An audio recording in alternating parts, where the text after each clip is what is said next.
You can kiss the America First agenda goodbye. It's now windmills, solar panels, and China eating our lunch. President Biden is in England this week on his self-proclaimed America is Back tour. He's set to meet with top allies at the G7 on ways to counter challenges and threats from China and Russia.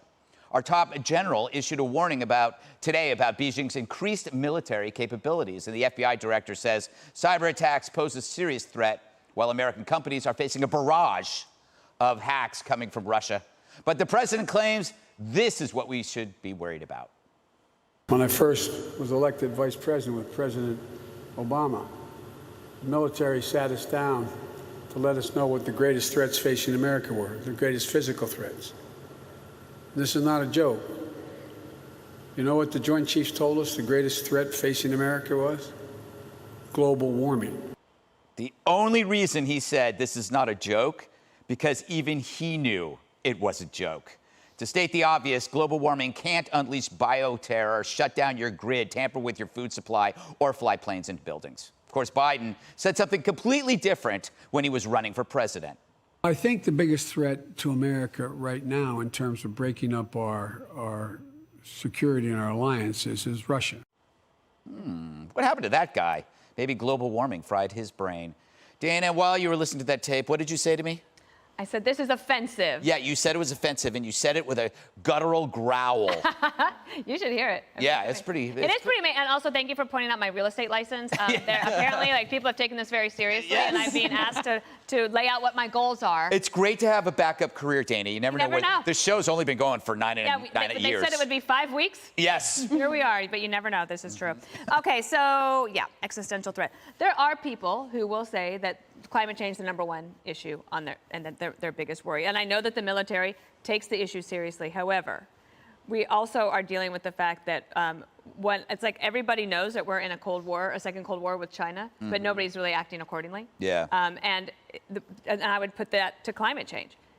If China is building a coal-fired power plant a week, then if the global climate change issue is a global issue, it doesn't matter. You could, can I say that PISSING in the wind? Yes. Yeah. Pissing in the wind? That's basically what you're doing. Yes. We're going to take your license. If you just have the EU and the United States and Canada and Australia trying to reduce emissions, if they're increasing emissions, then it doesn't matter. Yeah.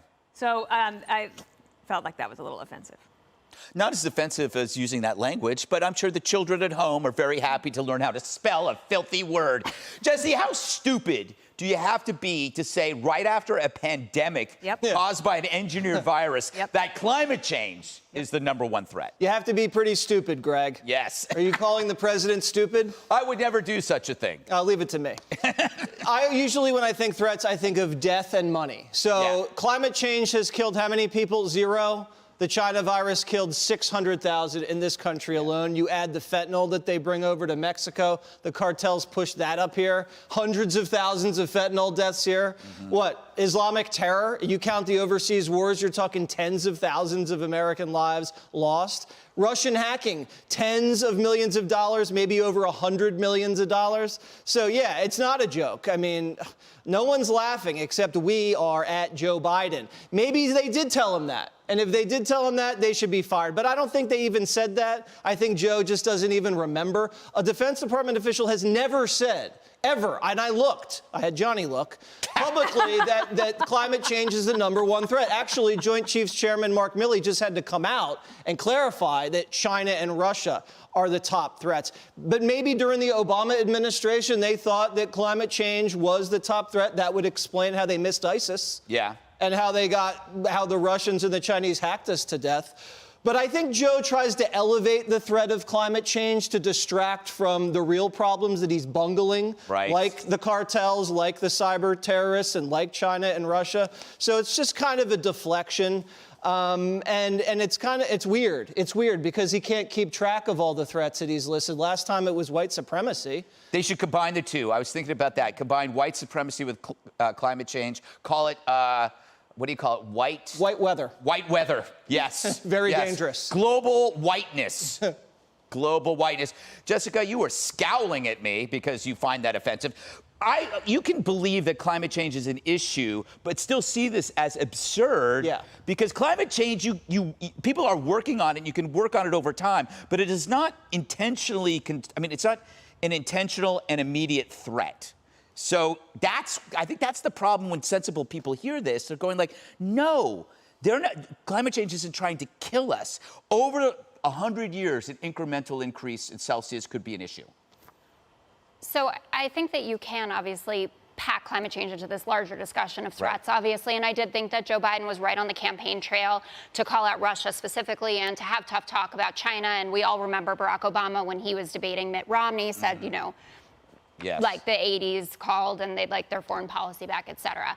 But there are people today in our country and all across the world who do wake up completely frightened of climate change. There are people who are in the way of flash floods, people who have been wiped out from hurricanes. And we spend billions and billions of dollars here through FEMA and other organizations to rebuild cities like Houston, to rebuild Florida after, don't look at me like that, Jesse, it's true. I'm just trying not to interrupt. Because that has nothing to do with climate change. Of course it does. No, it doesn't. No, even the government data refutes that. The government data by pro-climate change people say that extreme weather is not correlated with a rising temperature. Actually, that's true about hurricanes.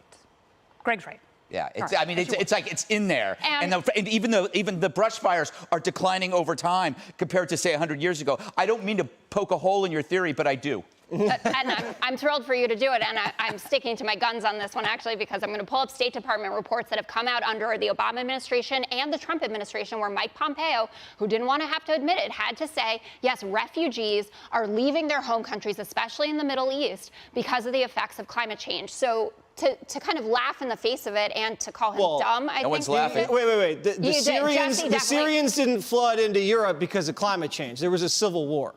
I understand that, and Assad is a very bad dude. I'm not refuting any of that, but climate does play a part in how we see migration. About this big.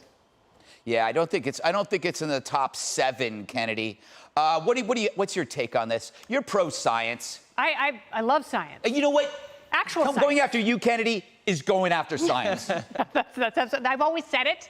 No one believes me. Maybe it's because I lack a degree in anything scientific. But Dana's absolutely right. It's all about China. And I think some of the statements that President Biden has made in the past about China are going to come back and bite him. Because he's like, China's not going to eat our lunch. It's global warming. And that's what Vice President Harris said when she went to Guatemala. She said, we want to make Guatemala great again. And the reason you guys are leaving, you guys, is because climate change. Meanwhile, they're growing all sorts of drugs and having them land in planes in the jungles of Guatemala. The drug war is a much bigger driver for people leaving the Northern Triangle than climate change ever will be. It's not high up on people's list. Like, people don't walk around going, I'm just so worried about the climate, I have to get to the U.S. That's not what's happening. But when I saw that statement that the president made, the only thing I could picture were Presidents Xi and Putin on the phone together, just laughing hysterically, going, oh my God. And then I went one step further and thought, maybe Joe Biden is like Kaiser Sose. Like, maybe he's pretending to be this complete dullard, but secretly he's a villain and he just wants to completely lower people's expectations of him. And then he's going to go. There's one other reason they do it.